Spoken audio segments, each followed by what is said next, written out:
Alright, okay, so if you remember your very first video that you received from me, I talked about the stance, but only talked about it, and I realized because of the angle of my camera, you can never see my feet. So I'm going to deliberately make a video to show you what I mean by the stance and the routing. So so have a look.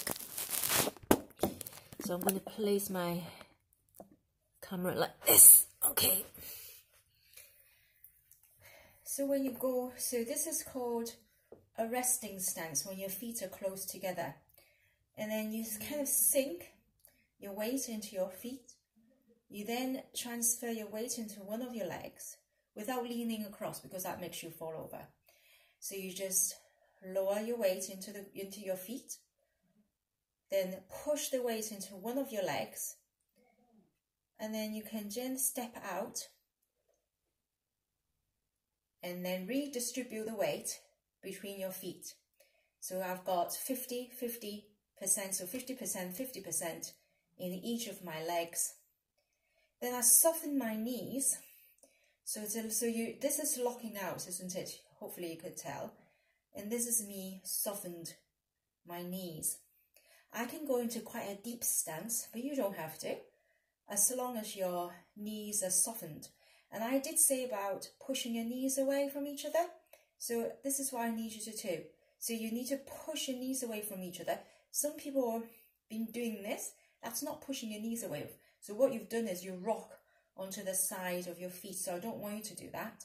So what you do is your feet are constantly flat on the floor. Relax your toes though. Relax your toes, so you don't want to dig them in. Relax your toes, sit into your heels, and then push your knees away. And it's rock solid. And all of a sudden, you find that your glute is engaged, your quads engaged.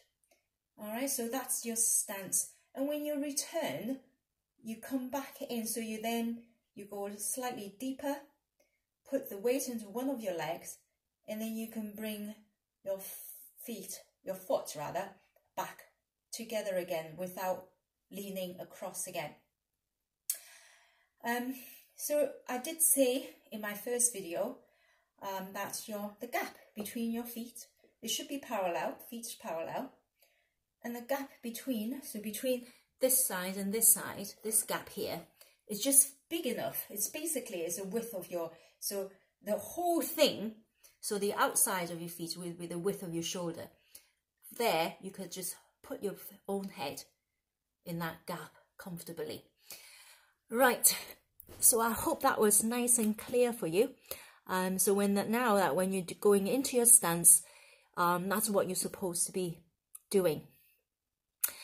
All right, so enjoy the sets again, and I shall be speaking to you soon.